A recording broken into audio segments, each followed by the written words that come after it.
Assalamualaikum teman-teman, semoga sehat selalu. Cerita berita kali ini tentang suami yang bakar istri, siksa ibu mertua di Jaktim, terancam hukuman mati. Cerita ini sudah diedit sedemikian rupa oleh editor seperti berita aslinya yang ada di sekitar kita. Semoga cerita berita ini dapat menambah wawasan untuk kalian dan menambah berkah untuk kita semua. Selamat menikmati.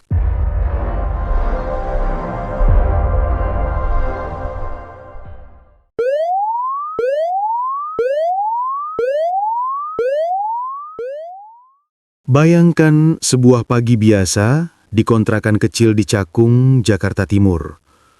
Matahari baru saja menampakkan diri, burung berkicau, dan kehidupan secara perlahan mulai bergerak. Tapi di dalam rumah itu, ada bahaya yang tersembunyi. Sesuatu yang tak seharusnya pernah terjadi di tempat yang seharusnya menjadi pelindung, rumah sendiri. Seorang suami yang seharusnya melindungi, kini menjadi pelaku yang menggenggam api kematian. Dia membakar istrinya hidup-hidup. Dia menyiksa ibu mertuanya hingga tubuh lebam, mata bengkak, dan rasa sakit merata di sekujur badan.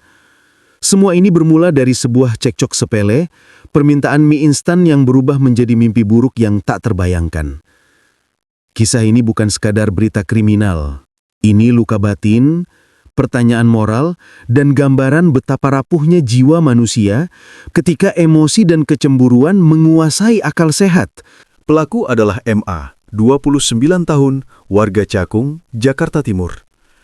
Korban utamanya adalah SNC, 31, istrinya, dan M, 50, ibu mertuanya. SNC akhirnya meninggal dunia setelah dirawat intensif akibat luka bakar parah. Ibu mertuanya selamat, namun mengalami luka serius di wajah, mata, dan tubuh akibat penganiayaan. Peristiwa terjadi pada Kamis pagi, 18 September 2025, di rumah kontrakan Jalan Borobudur, Kafling Tanah Merah, RT 06 RW 05, Kecamatan Cakung, Jakarta Timur.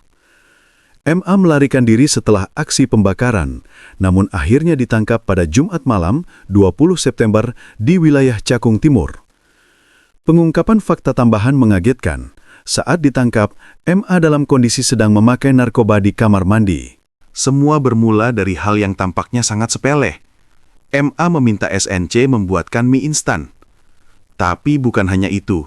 Sang istri dianggap tidak responsif karena sibuk dengan ponselnya. MA dianggap kesal, marah, dan emosinya cepat meledak. Cekcok itu kemudian memuncak. SNC melarikan diri ke kamar ibu mertuanya. Tapi bukan tempat aman, karena di saat itulah MA justru membawa sebuah botol plastik berisi cairan tina. Mengirim air mata, rasanya ketakutan. Ia menyiramkan thinner ke wajah, rambut, leher, dada SNC, kemudian memantik korek api dengan niat membakar istrinya secara langsung. Semua tindakan itu dilakukan dengan sadar. Ibu mertua pun tak luput dari kekerasan. Saat mencoba melerai, dia justru diinjak-injak, dipukul, wajahnya lebam, matanya bengkak, seluruh tubuhnya sakit karena kekerasan fisik. Kejadian ini bukan hanya satu momen amarah, tetapi kerangka kekerasan dalam rumah tangga yang sudah mungkin berlangsung lebih lama. Setelah dibakar, SNC dilarikan ke rumah sakit dengan kondisi luka bakar yang sangat parah. Luka di muka, di dada, di tubuh yang terbakar. Semuanya memerlukan pertolongan intensif. Namun, setelah beberapa hari perawatan, tepatnya Minggu 21 September 2025, sekitar pukul 7.30 WIB, SNC dinyatakan meninggal dunia. Ibu mertua, meskipun selamat, kini tengah dirawat. Luka fisik terlihat nyata, wajah yang lebam, mata yang hampir tak bisa terbuka, tubuh yang remuk oleh tindak kekerasan singkat namun brutal. Rasa sakit tak hanya fisik, tapi juga mental menghantui mereka. MA akhirnya ditangkap setelah sempat kabur. Penangkapan dilakukan pada Jumat malam, 20 September sekitar pukul 19.30 waktu Indonesia Barat di kawasan Cakung Timur. Pada saat itu, polisi menemukan bahwa MA sedang menggunakan narkoba di kamar mandi. Ini menambah deret luka-luka fakta dari kasus ini. Barang bukti yang disita meliputi botol plastik berisi sisa thinner, korek api, pakaian korban dan milik pelaku, serta barang-barang lain yang memperkuat bahwa ini bukan kebetulan atau kecelakaan. Rumah kontrakan terbakar dengan area sekitar 3 kali 6 meter, kerugian materi ditaksir mencapai sekitar 15 juta rupiah. Bagi pelaku, MA, ancaman hukuman sangat berat. Polisi telah menetapkan tersangka dan menerapkan pasal-pasal yang berat. Pasal 44 ayat 2 dan 3 Undang-Undang PKDRT, kekerasan dalam rumah tangga, Pasal 340 KUHP tentang pembunuhan berencana, dan Pasal 351 ayat 2 dan 3 KUHP tentang penganiayaan berat. Ancaman hukumannya, pidana mati, penjara seumur hidup atau minimal 20 tahun penjara. Selain itu, penyalahgunaan narkoba yang ditemukan saat penangkapan MA juga akan ditangani secara terpisah oleh Sat Narkoba, karena ini menjadi faktor yang memperberat kasus. Warga dan masyarakat umum bereaksi dengan amarah dan keprihatinan mendalam.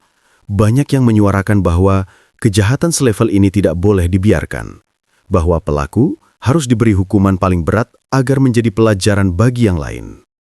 Media sosial dipenuhi komentar, bagaimana bisa karena hal sekecil mie instan dan ponsel ada nyawa manusia yang direnggut? Rumah harusnya tempat aman, bukannya tempat terkabulnya kekejian. Banyak yang menyoroti bahwa pelaku adalah suami, orang yang seharusnya melindungi dan bertanggung jawab, bukan menghancurkan. Kasus ini menjadi cermin bahwa KDRT bukanlah hal sepele, melainkan potensi tragedi besar jika tidak segera ditindak. Dari kasus ini kita belajar bahwa kekerasan dalam rumah tangga bisa muncul dari hal yang sangat ringan. Cemburu, permintaan sederhana, atau frustrasi kecil. Tapi ketika tidak disikapi dengan empati dan komunikasi, bisa berubah jadi tragedi mematikan. Pentingnya dukungan sistem. Korban harus punya akses ke pelayanan psikologis, hak memperoleh perlindungan, dan sistem hukum yang cepat merespon. Juga perhatian terhadap penyalahgunaan zat seperti narkoba, karena kondisi mental dan pengaruh zat memicu impuls kekerasan yang buruk, memperparah situasi yang sudah tegang. Inilah puncak kisah yang membuat kita merenung, bahwa semata-mata permintaan mie instan dan penggunaan ponsel bisa menjadi percikan api kematian. Bahwa seseorang yang kita panggil suami malah menjadi pembakar. Dan seseorang yang kita panggil mertua turut menderita karena kedekatan darah yang seharusnya saling melindungi. Untuk MA pelaku, rasa cemburu dan amarahmu kini menjadi harga yang harus dibayar, bukan hanya dengan dosa, tetapi dengan hukuman berat yang mengintai.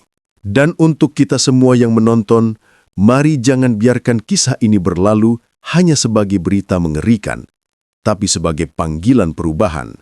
Dengarkan mereka yang terdiam, peduli sebelum terjadi tragedi, bantu mereka yang tersakiti. Apakah hukum akan benar-benar menjerat MA seberat perbuatannya? Akankah korban SNC dan ibu mertuanya menemukan keadilan yang layak? Kita tunggu bersama. Jangan lewatkan update kasus ini.